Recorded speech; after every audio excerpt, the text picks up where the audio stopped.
So I've tried this a couple times. I think today I might make it a success. Keep it short and sweet. I want to tell y'all about Anna's story. Anna is my third daughter, third kid. She's 3 years old now. When she was born with a congenital heart defect. So meaning something was wrong with her heart that had to be repaired with surgery.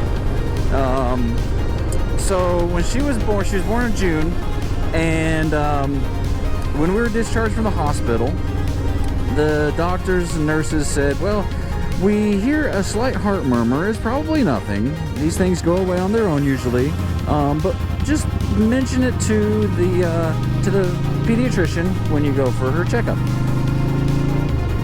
So at a 1 week checkup, we mentioned it to the pediatrician. Sure enough, he heard one, so he referred us to a cardiologist in Savannah. So another week later, we go, and I didn't go with her because up until this point, everyone had said it's nothing.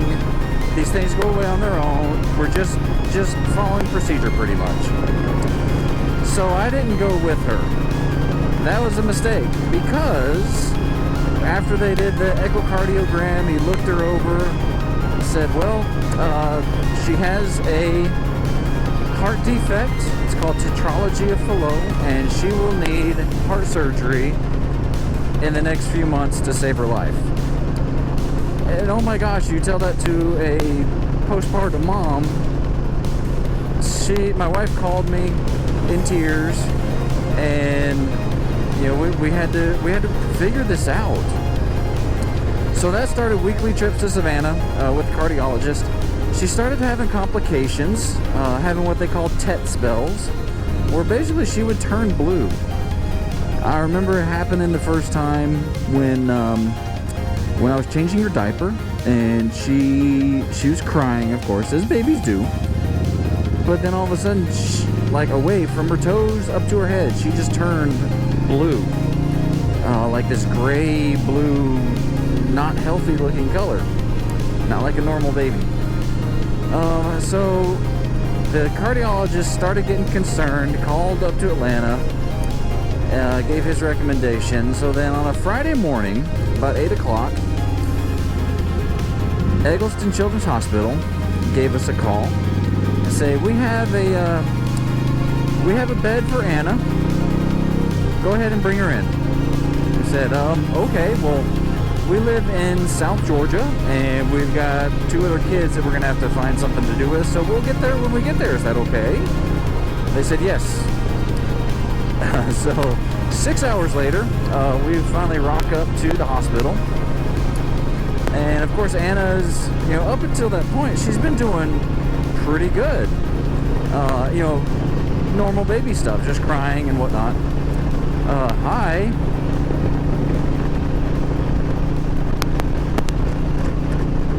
$70 isn't fast enough for you. Jeez.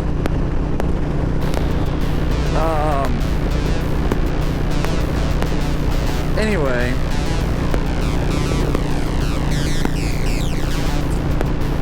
Lost my train of thought. Thank you, jerk. Anyway. So she started having, she kept having these spells. She was hooked up to all sorts of different things, monitors, to check her blood oxygen level, her heart rate, blood pressure, all this stuff. Well, her oxygen level would start to drop, and I'm not talking a little bit, like I'm talking into like the 40s and 50s down, which is dangerous.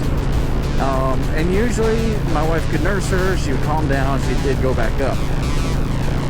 Until one time it didn't, and it stayed down for a while, and soon it was a steady stream of doctors and nurses and specialists until I counted there were 15 people in the room, not including us, and they basically just kind of pushed us aside and were surrounding our baby, which is pretty scary as parents.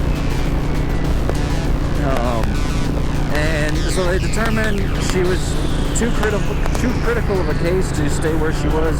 She ended up going to ICU, the cardiac ICU, where she could be monitored 24/7. They determined that she was a bad enough case that she needed the surgery to repair her heart. It's a complicated surgery. Typically, they like to wait until the baby's older because the heart at that time is like the size of a walnut. It's tiny. And so they said, we're going to go ahead with the surgery. Well, when they started doing more work and tests, they found out she has the rhinovirus, which is the common cold.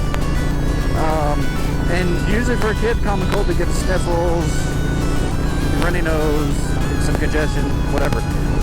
For a kid with a heart defect, it can be fatal. And so they're like, well, crap. But they still said she needs oxygen. She needs oxygen in her blood. So we're going to go ahead. We're going to do a surgery. It's going to be a little different.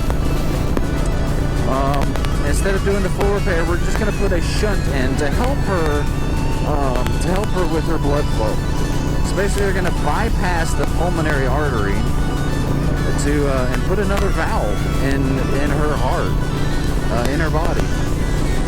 So that surgery was a success for a day.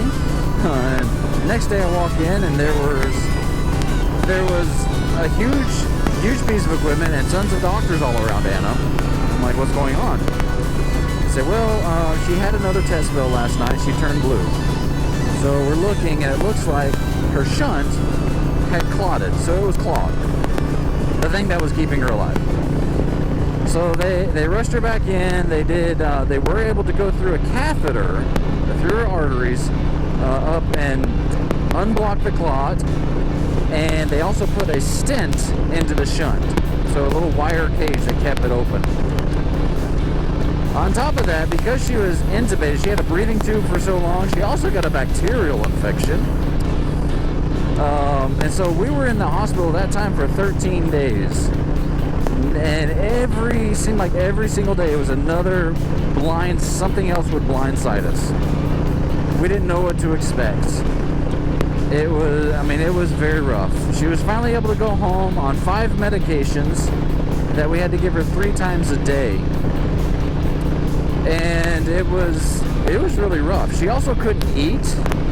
She couldn't swallow properly. So she was on a feeding tube. And for the next 6 months, we had to hook her up to a machine to keep her alive, to keep her fed. She also threw up a lot I think it's because the feeding tube was going in her nose, down her throat, and it was irritating her. So we would feed her and she'd pretty much throw up every time. But somehow she still gained weight. Fast forward 6 more months. She's about 7 months old. They finally said she's ready for her repair. We go in. This time it is much more cut and dry. Now they did have to crack open her chest twice, so the first surgery and the second surgery. And the second one though, they had to stop her heart basically and put her on bypass. So we're sitting there in the waiting room getting calls every hour with updates. And yeah, long story short, she ended up it was a perfect, kind of picture perfect surgery. She recovered well. She bounced back and surprisingly quick. I was amazed how resilient she was. That not even 24 hours after the surgery, she was smiling again. And looking back, there was a lot of things that happened. And there's a whole lot more I could go into. I could tell you all about how she kicked out her IV and ended up having withdrawals. And we had no idea for a whole day what was going on with her. We thought they broke our baby. But now she's 3 years old, and oh my gosh, she is a pistol. She loves life. She's happy. She's a go-getter.